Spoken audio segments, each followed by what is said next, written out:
Pada suatu kali, Yesus mulai pula mengajar di tepi danau.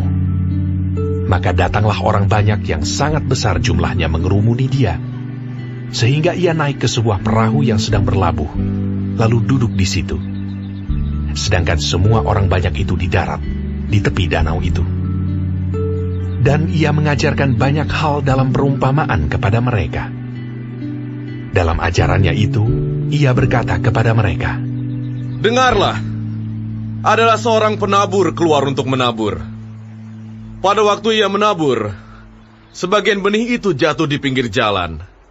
Lalu datanglah burung dan memakannya sampai habis.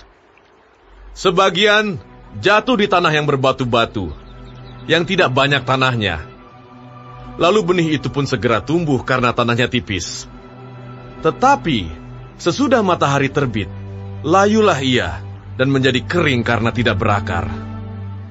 Sebagian lagi jatuh di tengah semak duri. Lalu makin besarlah semak itu dan menghimpitnya sampai mati, sehingga ia tidak berbuah. Dan sebagian jatuh di tanah yang baik. Ia tumbuh dengan suburnya dan berbuah. Hasilnya ada yang 30 kali lipat, ada yang 60 kali lipat, ada yang 100 kali lipat." Dan katanya, "Siapa mempunyai telinga untuk mendengar, hendaklah ia mendengar." Ketika ia sendirian, pengikut-pengikutnya dan ke-12 murid itu menanyakan dia tentang perumpamaan itu. Jawabnya, "Kepadamu telah diberikan rahasia kerajaan Allah. Tetapi kepada orang-orang luar, segala sesuatu disampaikan dalam perumpamaan, supaya sekalipun melihat, mereka tidak menanggap. Sekalipun mendengar, mereka tidak mengerti, supaya mereka jangan berbalik dan mendapat ampun." Lalu ia berkata kepada mereka, "Tidakkah kamu mengerti perumpamaan ini? Kalau demikian, bagaimana kamu dapat memahami semua perumpamaan yang lain? Penabur itu menaburkan firman. Orang-orang yang di pinggir jalan, tempat firman itu ditaburkan, ialah mereka yang mendengar firman. Lalu datanglah iblis dan mengambil firman yang baru ditaburkan di dalam mereka.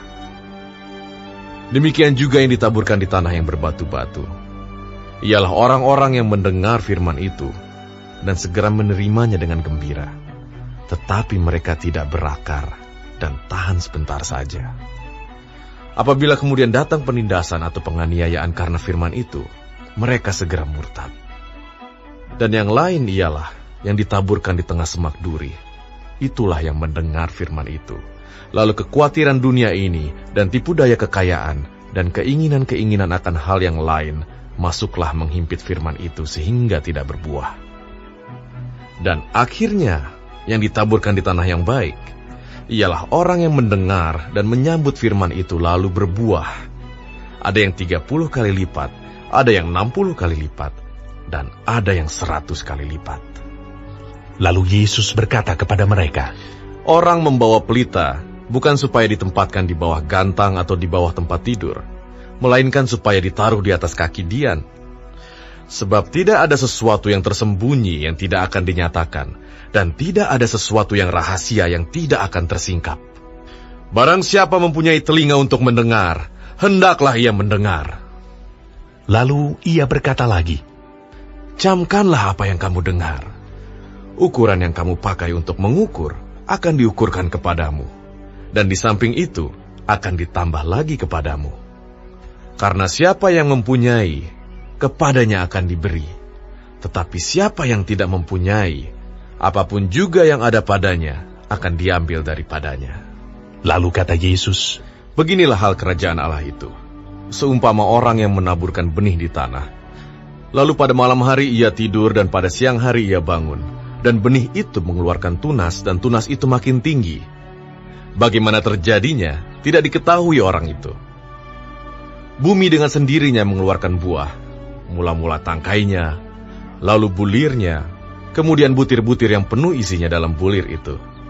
Apabila buah itu sudah cukup masak, orang itu segera menyabit. Sebab musim menuai sudah tiba." Katanya lagi, "Dengan apa hendak kita membandingkan kerajaan Allah itu? Atau dengan perumpamaan manakah hendaknya kita menggambarkannya? Hal kerajaan itu seumpama biji sesawi yang ditaburkan di tanah. Memang, Biji itu yang paling kecil daripada segala jenis benih yang ada di bumi. Tetapi apabila ia ditaburkan, ia tumbuh dan menjadi lebih besar daripada segala sayuran yang lain, dan mengeluarkan cabang-cabang yang besar, sehingga burung-burung di udara dapat bersarang dalam naungannya. Dalam banyak perumpamaan yang semacam itu, ia memberitakan firman kepada mereka sesuai dengan pengertian mereka. Dan tanpa perumpamaan, ia tidak berkata-kata kepada mereka, tetapi kepada murid-muridnya, ia menguraikan segala sesuatu secara tersendiri. Pada hari itu, waktu hari sudah petang, Yesus berkata kepada mereka, "Marilah kita bertolak ke seberang." Mereka meninggalkan orang banyak itu, lalu bertolak, dan membawa Yesus beserta dengan mereka dalam perahu di mana Yesus telah duduk, dan perahu-perahu lain juga menyertai dia. Lalu mengamuklah taufan yang sangat dahsyat, dan ombak menyembur masuk ke dalam perahu, sehingga perahu itu mulai penuh dengan air. Pada waktu itu, Yesus sedang tidur di buritan di sebuah tilam. Maka murid-muridnya membangunkan dia dan berkata kepadanya, "Guru, kau tidak peduli kalau kita binasa?" Ia pun bangun, menghardik angin itu, dan berkata kepada danau itu, "Diam! Tenanglah!" Lalu angin itu reda, dan danau itu menjadi teduh sekali. Lalu ia berkata kepada mereka, "Mengapa kamu begitu takut? Mengapa kamu tidak percaya?" Mereka menjadi sangat takut, dan berkata seorang kepada yang lain, "Siapa gerangan orang ini, sehingga angin dan danau pun taat kepadanya?"